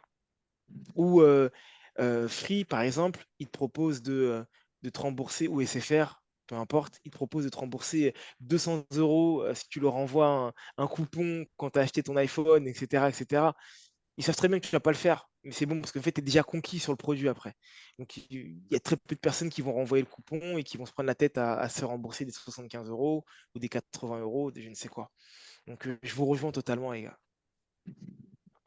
Magnifique, Ouais, magnifique. Ouais, donc aimez les gens et faites-les Expérience sentir que client. vous les aimez. surtout, c'est ça en fait. Il faut les faire ressentir que vous les aimez. Ouais, Parce et que des ça, fois, il y a de l'amour vache. ouais, bah, Et je t'ai ça dit marche, quand on parle de PN, ouais. ça marche pas ça. C'est Ouais, important que le client c'est doit se sentir important. vraiment aimé. C'est important. C'est très, très, très important. Et c'est là que ça fait toute la différence, en fait, tu vois. Quand tu fais du service et que moi, par exemple, je prends le soin de rappeler une personne 3 mois, en fait, j'ai un espèce de truc. Un mois après, enfin, plutôt 2 semaines après, un mois après, 3 mois, 6 mois, 12 mois après. Tu vois, dans ma D'accord, tête, j'ai toujours ça, en fait, tu vois. C'est-à-dire que hier, j'ai envoyé un message à une personne que j'avais accompagnée pour une création de société, tu vois. Et ça faisait un an pour lui demander si tout était carré, qu'il n'avait pas de soucis, qu'il avait pu se connecter avec un expert comptable ou pas, tu vois. J'ai mon petit truc, mon petit truc où, un petit ponce-bête, en fait. Et tu vois, ça peut paraître un détail pour les autres, mais il me remercie. Et là, pour le coup, on va se booker un Oui. appel, on va en reparler de trucs ou autre, nanana, et pour le coup, comme là, on prévoit de faire des choses, bah, je pourrais très bien lui dire, bah voilà, actuellement, voilà mon actualité, en fait, tu vois. Et donc, ouais, c'est quelque chose qui va m'être bénéfique à moi aussi, mais certainement à lui, parce il va m'exprimer de nouveaux besoins auxquels peut-être que je vais pouvoir y répondre, ou je vais le mettre en contact avec d'autres personnes pour apporter de l'affaire, tu vois. ouais. Rester en contact toujours avec ses clients, c'est un autre point qui est important. Tout à fait. Il est plus simple de revendre à un client qu'à un prospect. Exactement. Donc, Tu vois. ça, Une c'est personne qui a important. un besoin aujourd'hui, peut-être qu'il va pas te l'exprimer, mais le fait d'être en contact avec lui, là, il va se dire, sentir tout à fait en confiance pour pouvoir te l'exprimer. Mais pour ça, il faut rester en contact. Sinon, si tu perds le contact, il pourra pas te l'exprimer. Tu vois.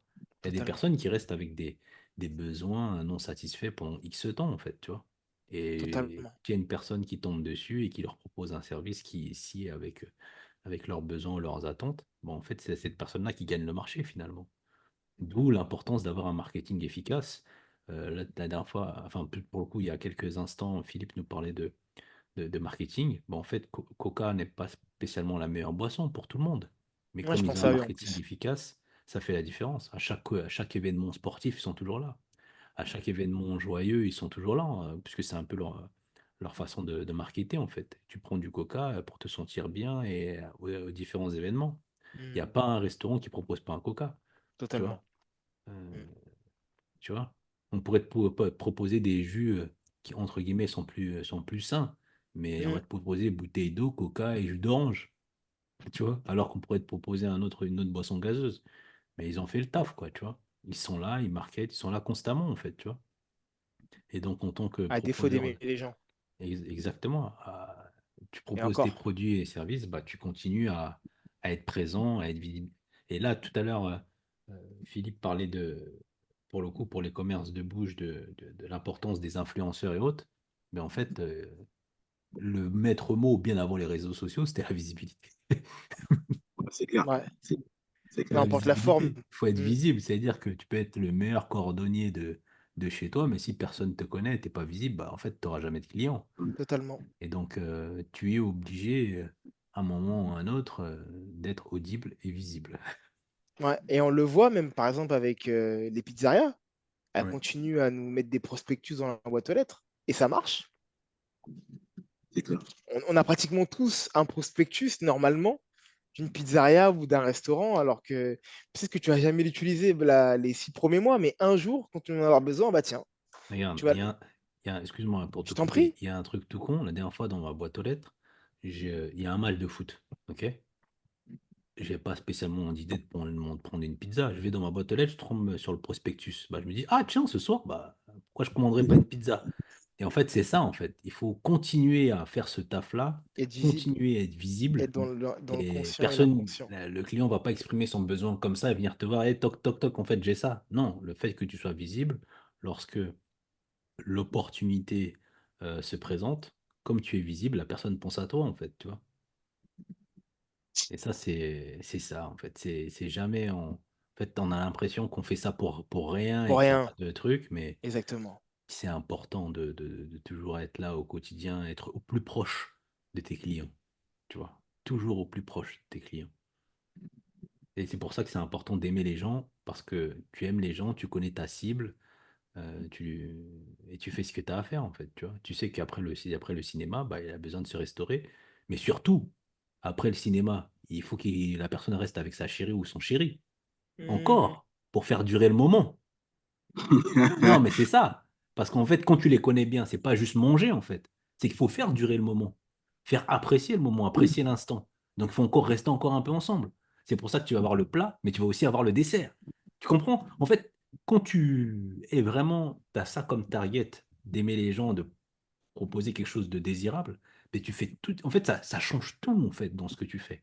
hmm. Et tu te concentres uniquement sur ta cible, tu vois, et ça change tout dans ton business en fait. Et réellement, pourquoi moi aussi j'ai décidé d'aller dans ce créneau-là? Parce qu'en fait, j'ai vu que c'est quelque chose que les gens soit ne prenaient pas conscience, ou soit le banalisaient, alors que c'est l'un des éléments les plus importants en fait, tu vois, le fait de comprendre son client, de l'aimer véritablement, et toujours être dans la survaleur en fait, tu vois. Pourquoi? Parce que c'est ça qui te permet de durer dans le temps et aussi de justifier ton prix. Est-ce que tu peux nous développer rapidement avant qu'on finisse ce que tu fais, Nico? Parce que Ah, moi, je le sais, Philippe, il le sait. ouais, Tu le dis plus ou moins à travers les, euh, les points techniques que tu exposes, ouais, mais, euh, mais je pense que c'est le moment d'en parler. Donc, on d'ac- t'écoute. d'accord. En fait, moi, il y a deux choses. Il y a d'une part le fait de tester ses idées business et le fait de comprendre ce que ton client veut pour lui fournir un produit, un service désirable. Ok.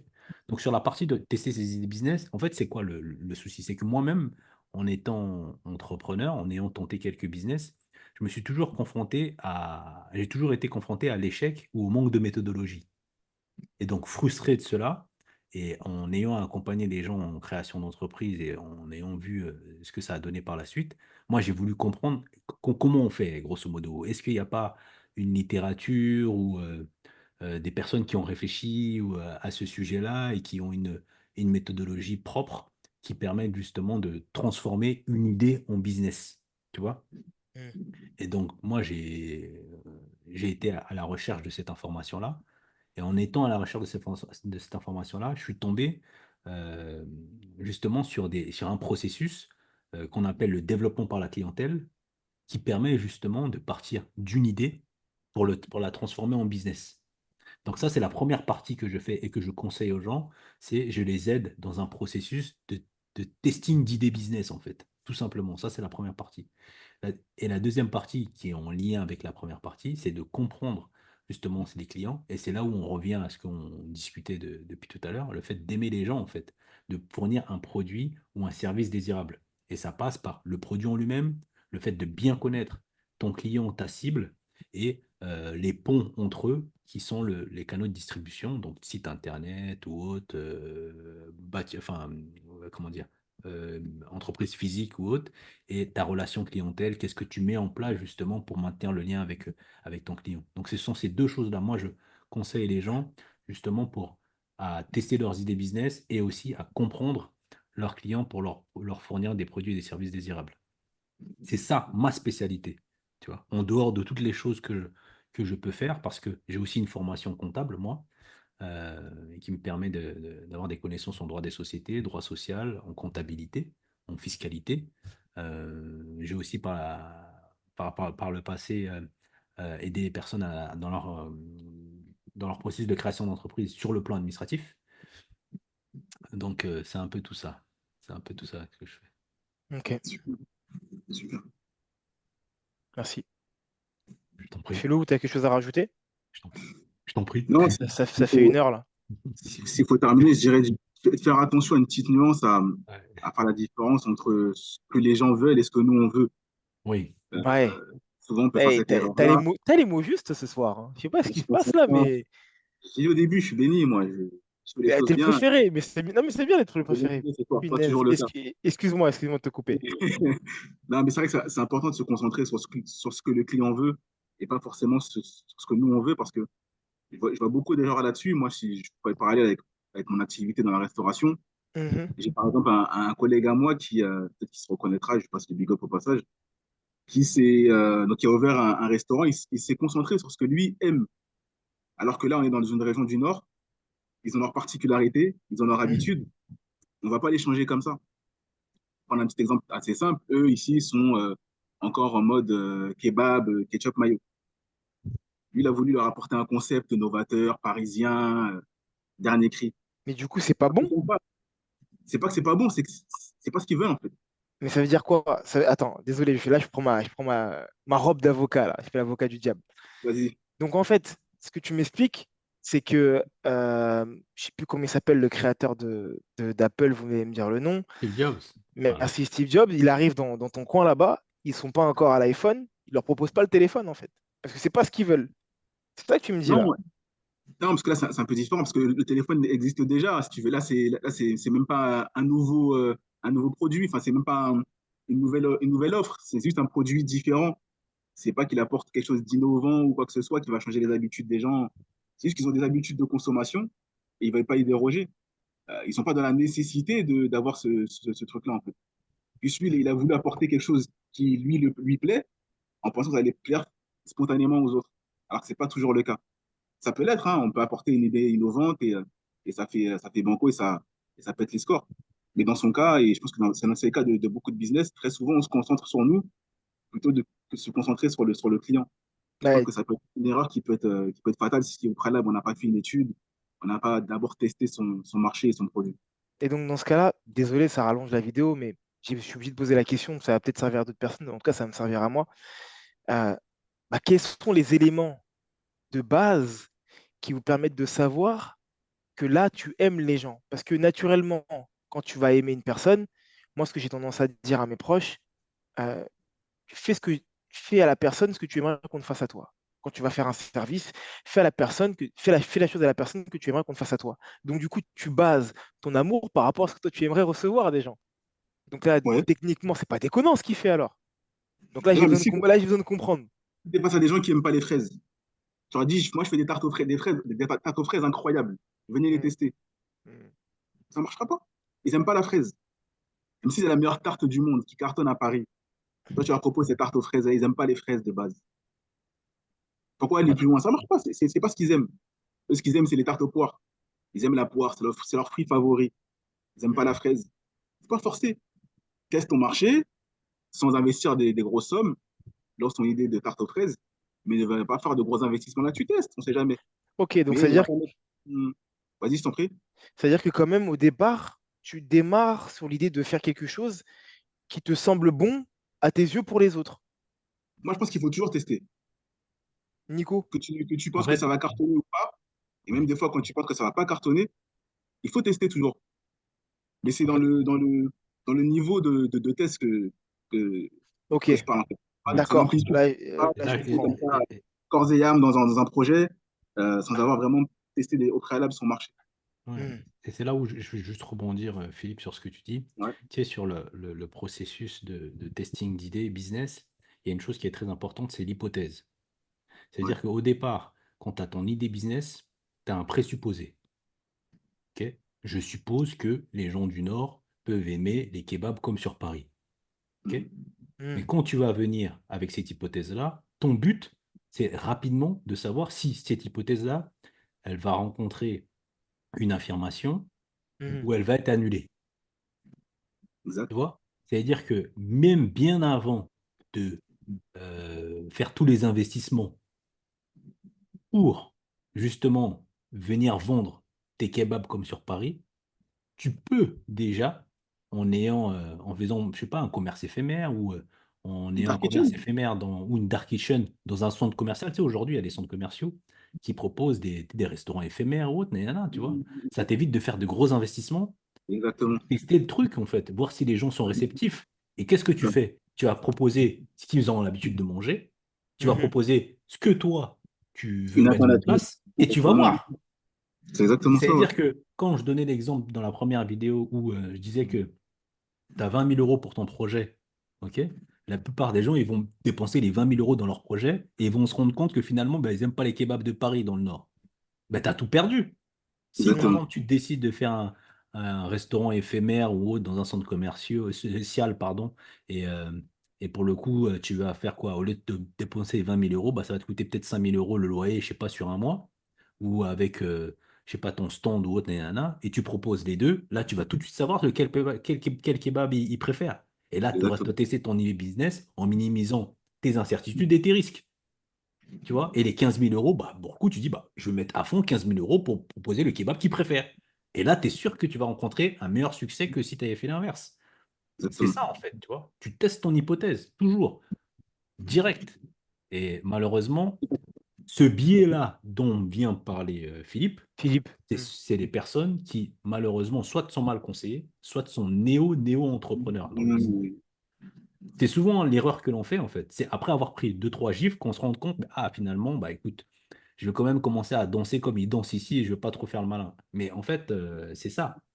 Et tu vois, et c'est là où je dis toujours que euh, souvent les néo-entrepreneurs ou certains entrepreneurs ont du mal à accepter le conseil d'un conseiller, tu vois, ou de se remettre en question. Ok. Ils Mhm. préfèrent entendre des personnes qui vont valider leur idée plutôt des personnes qui vont leur dire non, là, ça risque de ne pas marcher parce que tu es dans le nord. Alors que lorsque tu es un entrepreneur, tu dois être à la recherche du non plutôt que de la validation. Pourquoi? Parce que tu prends des risques. Donc, ce qui est plus important pour toi, d'être concentré sur le non que sur la validation. C'est-à-dire que dès que tu entends un non, tu dois fouiller, tu dois investiguer pourquoi on me dit non. Pourquoi on me dit que ça ne va pas marcher dans le Nord. Et en fonction de ça, quand tu vas chercher, tu vas dire, ah, finalement, bah, en fait, ils n'ont pas ces habitudes-là. En fait, ici, ils préfèrent ça. En plus, déjà, ils n'aiment pas les Parisiens, ils ne veulent pas manger comme eux. Bref, ça peut pourrait être tout un tas de raisons, en fait, tu vois. Mhm. Mhm. Et donc, c'est le nom que tu dois aller chercher. C'est le nom, toi, ta ressource, ton trésor, c'est le nom. Et tu investis en fonction du nom, et en fonction de ça, bah, tu prends tes décisions. Mais C'est ta un boussole. entrepreneur, il ne doit pas aller à la recherche de la validation. La validation, ok, bah, ok, t'es joli, ok, mais non, c'est pas ça qui fait avancer le truc. Il faut aller à Mhm. la recherche du nom. Bref, je m'arrête là, mais grosso modo, c'est un peu ça l'idée. Ok, très pertinent. Merci Philippe pour l'exemple. Je vous en prie, c'est normal. Ça fait plus d'1 heure qu'on est ensemble. Ouais. Ouais. On a Euh, commencé doucement, timidement, de ouf. et on termine bien. Tant mieux. Des Le vrais but, diesels. le but, c'est donner de la valeur. Après, il y a Exactement. il y a des gens qui nous regardent, ils vont nous regarder certainement à 1 heure du jour, mais il faut qu'ils sachent que on a eu une longue journée, on est en fin de semaine, et là, il est plus d'1 heure du matin. Il est plus d'1 heure du mat, exactement. Et demain, c'est reparti. C'est rebelote. Et- exactement. Ouais, ouais, ouais. En tout cas, avant de clôturer ce podcast, ou en tout cas cet enregistrement vidéo, qu'est-ce que vous avez à dire sur l'échange du jour? Le préféré, d'abord à toi. Sur l'échange entre nous là, qui s'est déroulé ce soir là, Mm. Ouais, ou les petits tips que très, tu peux inspirant, donner, très ton résumé. inspirant comme d'habitude. Je pense que ça va apporter pas mal de billes à ceux qui vont nous regarder. Je pense que l'élément principal qu'on a évoqué là, c'est le fait d'aimer les gens, se concentrer sur l'humain se concentrer sur le fait d'apporter et d'aimer les gens, je pense que c'est l'élément essentiel que moi je vais retenir ce soir. Ouais. Et ça va même m'aider moi-même dans ce que je fais. Ça m'a fait une petite piqûre de rappel. Mhm. Et je pense qu'in fine, c'est l'élément essentiel qu'il faut mettre au centre de son business. C'est l'humain. Voilà, tout simplement. Bon. Ouais. Alors moi, ce que j'aimerais dire, c'est effectivement, comme le préféré l'a dit, c'était très enrichissant. Euh, j'ai pris du plaisir à le faire. C'est le deuxième podcast, mais c'est bien, c'est cool, même s'il est plus d'une heure du mat. J'ai pris pour ma part un plaisir d'échanger avec vous. C'est toujours intéressant. Et, euh, et ouais, je pense que ce qui est bien dans ce podcast-là, c'est qu'on peut retenir au moins une phrase, c'est il faut aimer les gens. Ça, c'est le truc qui, je pense, peut vraiment rester dans la tête des gens. Et que ce soit les néo-entrepreneurs ou les entrepreneurs aguerris, ils doivent vraiment se dire ça, en fait. Il faut aimer les gens et être axé solution. Voilà, donc pour être axé solution, il faut avoir comme boussole le refus, le fameux non dont tu parlais tout à l'heure. Parce Mm. que si on en a un oui, on n'a pas besoin de solution vu qu'il y en a déjà un oui. Donc voilà, c'est vraiment ces deux choses-là que j'ai envie de dire. Et le troisième point, mais ça c'est pour l'embêter, de rappeler encore à quel point c'est le préféré, que Philippe est le préféré. Il faut que tout le monde le sache. C'est Il est- important que tout il le monde le est- sache. il est- Nico, Nico. Ouais, bon, en fait, moi, je rejoins vos propos et je vais conclure à ma façon en disant que l'amour gagne toujours, déjà, Hmm, ah, c'est en beau ça. tout et pour tout, et que en tant qu'entrepreneur, et là, je rebondis sur ce que tu viens de conclure, Roméo, c'est que la recherche du non, c'est tout à fait normal puisque nous sommes des pourvoyeurs de solutions. Donc, hmm. l'amour gagne toujours et l'entrepreneur est un pourvoyeur de solutions. J'aime, Belle j'aime, fin. j'aime, Comme ça. j'aime, j'aime, Ah, j'aime ça. les mecs, tu es inspiré ce soir, hein. Non, le prochain, je m'inspire. De toute façon, le prochain, Philippe, c'est toi qu'on fait, hein, tu sais, hein. Tu Ah, sais je que crois que c'est toi, non? tu sais que c'est toi, hein. Donc, Ah, je pense que c'est toi, mais tranquille. sois prêt déjà. Je peux venir à ta rescousse, Philippe, t'inquiète. Reste avec lui, hein? Promis, avec Voilà, lui. encore le préféré. Vous voyez comment c'est le préféré? Oh, punaise. Il En faut plus, les c'est pas bonnes, grave. il faut les bonnes faveurs. T'as raison. T'as fait le bon choix. En tout cas, merci, merci les Salut les gars. gars. Merci pour ce Ouais, que vous merci à vous. donnez. Merci à ceux qui vont nous écouter, que ce soit le Ouais, soir ou en journée.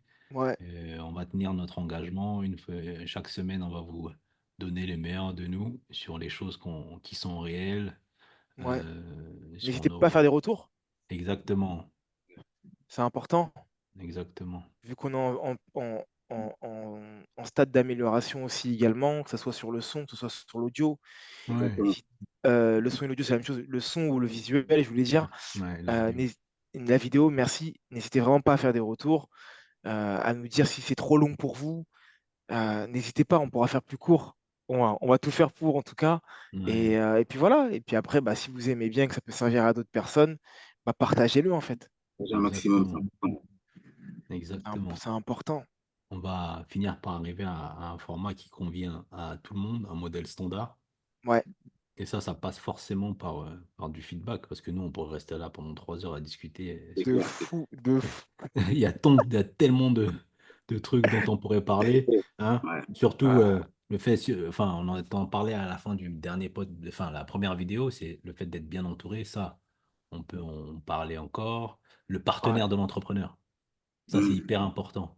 C'est Ouais. même plus important que le reste, en fait. Parce qu'au début, on parlait de personnalité de l'entrepreneur, mais si la personne qui est avec toi est défaillante à ce niveau-là, où elle te comprend pas, elle t'accompagne pas, justement, elle t'aime pas suffisamment pour t'aider à donner le meilleur de toi-même, il y a de grandes chances que tu n'y arrives pas. Et puis tous les couples, toutes les relations ne tiennent pas avec un entrepreneur. Parce que Hmm. le charbon, les difficultés, Le c'est sacrifice. quelque chose. Les sacrifices, toutes les relations ne tiennent pas parce qu'on est obligé de... Comme on aime les gens, on aime un peu moins la maison. Hmm. Ah, Donc, long sujet. Ah, c'est un long donc sujet. c'est réel. C'est Non. réel. Donc C'est voilà les réel. gars. Voilà, voilà. Donc on peut conclure en disant au Ouais. revoir et La suite au prochain épisode. Mais de fou. Bonne soirée à vous. On sera à Bonne vous, à très bientôt. soirée. Ciao. Bye.